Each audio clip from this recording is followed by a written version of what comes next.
If we exit out of this overlay and look at the review page, you'll see that this still looks the same. Now, part of the reason why this looks the same is that we haven't switched the view mode over to sidebar yet.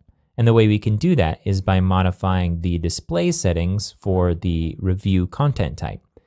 Now, Display Suite adds this handy tab to content pages so we can jump straight to managing the display. Now, something to keep in mind is that when we manage the display of this, we're actually affecting all nodes of this type. So we just have to understand that as we get into it. I'm going to click Manage Display, and this will take us to exactly the same place that we got to by going to Structure, Content Types, Review, and Manage Display. Just a lot faster.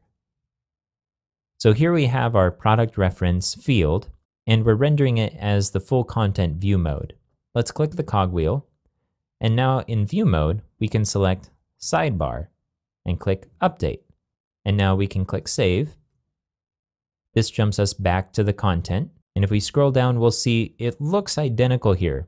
But now, when we start to modify the sidebar view mode, we'll see the changes have effect in this space.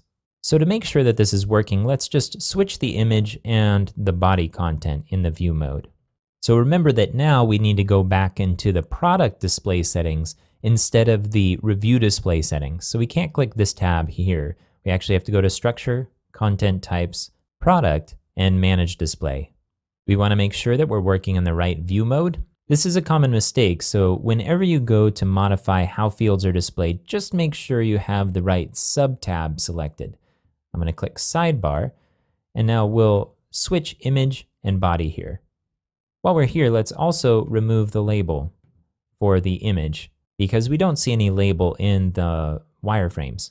I'll click Save, and I'll exit out of this and scroll down. And now you see we have the image and the content.